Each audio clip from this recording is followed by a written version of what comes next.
દુર્યોધને પહેલા ઘણા ષડયંત્ર કર્યા છે. એકવાર એવું ષડયંત્ર કર્યું છે કે દુર્યોધને વિચાર કર્યો છે કે એમના ઘરે દુર્વાસા ઋષિ ચતુર્માસ કરવા આવ્યા છે અને ચતુર્માસ જ્યારે પૂરો કર્યો છે ત્યારે દુર્યોધને વિચાર કર્યો છે કે જ્યારે મને આટલી તકલીફ પડી રાજા હોવા છતાં કે દુર્વાસા ઋષિ અને એમના શિષ્યોનું સ્વાગત કરવામાં મને તકલીફ પડી રહી છે, એમના ગુસ્સાની બીક લાગી રહી છે, તો જો આ પાંડવો વનમાં છે 12 વર્ષ માટે જે વનમાં ભગવાન મોકલ્યા છે પાંડવોને, તો એમને ત્યાં જો દુર્વાસા ઋષિ જાય એમના શિષ્યો સાથે તો શું થશે? આમ વિચાર કરીને ટીખળ કરવા માટે, મજાક કરવા માટે, પાંડવોને હેરાન કરવા માટે દુર્વાસા ઋષિને એક પ્રણામ કરીને અરજી કરવામાં આવી છે દુર્યોધન દ્વારા. અને કીધું છે દુર્યોધને કે એક કામ કરો ને પ્રભુ.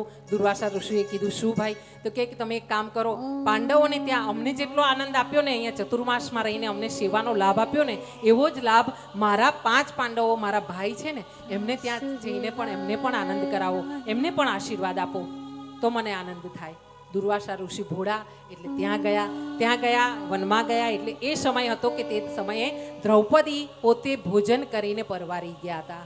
અને અહીંયા સૂર્યનારાયણની જ્યારે આહવાન થયેલું હતું, પૂજન કર્યું હતું દ્રૌપદી, અને ત્યારે તેને અક્ષય પાત્ર આપવામાં આવ્યું હતું સૂર્યનારાયણ દ્વારા દ્રૌપદીને. અને એ અક્ષય પાત્રથી આ દ્રૌપદી વનમાં પોતાના 5 પતિઓને જમાડતી. પહેલા કોઈ આવેલા મહેમાન હોય, કોઈ સંત હોય, કોઈ ભૂદેવ હોય, એમનું સ્વાગત કરતી, એમને જમાડતી, અને પછી છેલ્લે બચે એ અક્ષય પાત્રમાંથી પોતે જમતી. છેલ્લી જમી અને પછી અક્ષય પાત્રને ધોઈને ઊંધું મૂકતી, ત્યારે અક્ષય પાત્રમાંથી અન્ન પૂરું થતું. ત્યાં સુધી એ જે પણ ઈચ્છા કરતી એ અક્ષય પાત્રમાંથી કાઢી શકતી. આ દ્રૌપદીને વરદાન હતું. આ બાજુ દુર્વાસા ઋષિ પહોંચ્યા ત્યારે દ્રૌપદી છેલ્લે જમી રહી હતી, પાત્ર ધોઈને અક્ષય પાત્ર ઊંધું પડ્યું હતું. અને દુર્વાસા ઋષિ આવ્યા, અલખ ભિક્ષાન દેહી મૈયા, આમ કરીને જ્યાં દુર્વાસા ઋષિ ઉતર્યા એટલે દ્રૌપદીને તો ખબર જ હતી કે દુર્વાસા ઋષિ, આપણને પણ ખબર છે કે દુર્વાસા ઋષિ ક્રોધિત બહુ છે.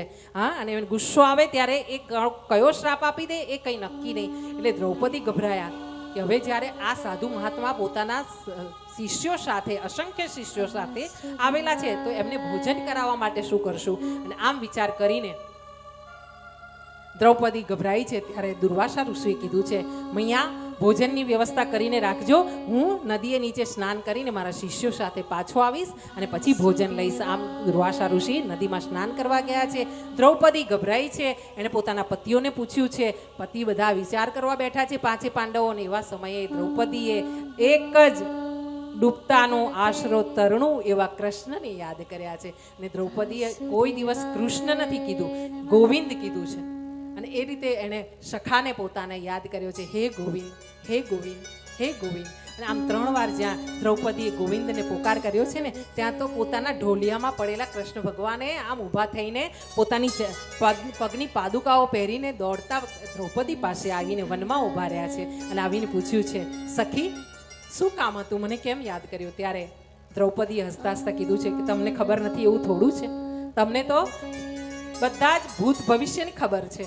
ત્યારે ભગવાન હસ્યા છે કૃષ્ણ અને કીધું છે, એક કામ કરો, આ અક્ષય પાત્ર જે તમે ઊંધું પાડ્યું છે ને એને લઈને આવો. દ્રૌપદી પાછા હસ્યા છે અને કીધું છે, સખા તને ખબર છે ને કે મારા અક્ષય પાત્રમાં હું જ્યારે છેલ્લે જમીને એને ઊંધું પાડી દઉં ધોઈને, ત્યાર પછી કશું મળતું નથી. ભગવાને મંદ મંદ હાસ્ય કરીને કીધું છે, તમે એકવાર અક્ષય પાત્ર લાવો તો ખરા સખી, હા તમે લઈને તો આવો. આમ જ્યારે 2-3 વાર કહેવામાં આવ્યું છે ત્યારે સખી એવા દ્રૌપદી એ વ્યક્તિ છે કૃષ્ણના જીવનમાં કે જેણે કૃષ્ણએ પોતાનું નામ એને આપ્યું છે, કૃષ્ણ. હા, અને એ આગળ કથા આવશે. તો અહીંયા દ્રૌપદી એ પાત્ર લેવા ગયા છે અને પાત્ર લઈને આવ્યા છે. ભગવાને ઝીણી આંખ કરીને જોયું છે તો એક કિનારી ઉપર પાત્રમાં ભાજીનું પત્તું ચોટેલું છે અને એમ લઈને એ અન્નનો દાણો પોતાના મોઢામાં ભગવાને મૂક્યો છે અને પેટ ઉપર હાથ ફેરવીને ઓળકાર ખાધો છે કૃષ્ણએ. અને કૃષ્ણએ જ્યાં ઓળકાર ખાધો છે ને, કહેવાય ને કે કૃષ્ણ ખાઈ રહી એટલે ત્રિભુવને ખાઈ લીધું. હા, અહીંયા કૃષ્ણ ભગવાને ઓડકાર લીધો છે તૃપ્તિનો. અને બીજી બાજુ જે નદીમાં નહાતા હતા ને દુર્વાસા ઋષિ અને એના બધા અસંખ્ય શિષ્યો, એ બધાને પણ તૃપ્તિનો ઓડકાર આવ્યો છે. અને એ લોકો વિચારી રહ્યા છે જાણે 56 ભોગ ખાતા હોય એવો એમને તૃપ્તિનો ઓડકાર આવ્યો છે. એટલે વિચાર કર્યો છે કે હવે તો આપણાથી જમાશે નહીં, આટલે સુધી આપણે જમી લીધું છે એવો એમને ભાવ થઈ રહ્યો છે અહીંયા. અને ભગવાન પોતાના સ્થાને ગયા છે. આ બાજુ દુર્વાસા ઋષિ આવ્યા છે અને દુર્વાસા ઋષિએ પછી કીધું છે મૈયા, અમે તો ભોજન બહુ સરસ પામી લીધું છે, હવે તમે તમારી રીતે તમારું કાર્ય કરો. અને આમ દુર્વાસા ઋષિના ક્રોધથી ભગવાન કૃષ્ણએ વનમાં આવીને પણ પાંડવોને ને દ્રૌપદીને બચાવ્યા છે. આ કૃષ્ણ છે. તમે લાખ તકલીફ કરો, લાખ ખોટા કર્મ કરો, પણ તમે એકવાર સાચા હૃદયથી હજારો ખોટા કર્મ, એનો મતલબ એમ નથી કે જે ખોટા કાર્ય કરે છે એને કર્યા કરવા, હા, પણ કદાચ તમને ધ્યાન નથી કર્મનું તો તમે લાખ ખોટા કર્મ કરો, પણ એકવાર સાચા હૃદયથી કૃષ્ણને યાદ કરશો ને તો એ ચોક્કસ આવશે. અને આ સદબુદ્ધિ જ્યારે મારામાં ચાલુ થઈ તો ક્યાંથી ચાલુ થઈ છે? મેં એક પુસ્તક વાંચ્યું હતું, કૃષ્ણાયન, કાજલ ઓઝા વૈદ્યનું કૃષ્ણાયન. કોઈ વાંચ્યું છે? જો તમે ના વાંચ્યું હોય ને તો હવે તો આપણે પોકેટ FM પણ આવે છે, એમાં પણ કાજલબેનના પુસ્તકો, એમાં કૃષ્ણાયન આવે છે.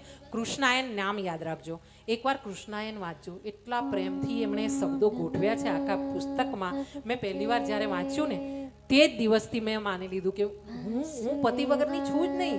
મારો પતિ તો 1000 હાથવાળો વાંસળીવાળો બેઠો છે અને એ જ્યાં સુધી જીવતો છે ને ત્યાં સુધી તમને બધાને બી કહી દઉં છું, જેટલી બહેનો ચંદનના ચાંદલા કરો છો ને એ બધા યાદ રાખજો, તમારા દેહના પતિ ગયા હશે, આપણા શરીરના પતિ હોય ગયા હોય, હા, પણ આપણો સાચો પતિ છે ને એ આ છે. અને એ દેહના પતિ તમને કદાચ વફાદારી ના રાખી શકે, દેહના પતિ કદાચ તમને અડધા રસ્તાએ છોડી દેશે, કદાચ એની મજબૂરીને કારણે જવું પડે, હા, જીવ છોડીને, કાં તો દેહના પતિ તમને કંઈક વખોડે, કોઈક બે શબ્દ ખરાબ કે. પણ આ એવો પતિ છે ને જગતનો પતિ કે તમે જ્યારે પણ એની શરણમાં જશો ને ત્યારે તમને તમારી એની પત્ની અને સર્વથી ઉપરની એક પત્ની તરીકે એ સ્પેશિયલ તમે એના પત્ની છો ને એ તમારા પતિ છે એ જ રીતે તમને મળશે. આ કૃષ્ણની ખાસિયત છે. અને આનો અનુભવ કરવો હોય ને બસ રોજ રાત્રે એના ચરણ દબાવવાનું ચાલુ કરો, એને યાદ કરવાનું ચાલુ કરો. તમને મહિના દિવસમાં જો એ ના ખબર પડે ને કે કૃષ્ણ હાજર થાય છે, મને યાદ કરજો. હા, અસ્તુ. કૃષ્ણના ચરણોમાં મારા ભાવને અર્પણ કરતા અહીંયા દુર્વાસા મુનિ ગયા.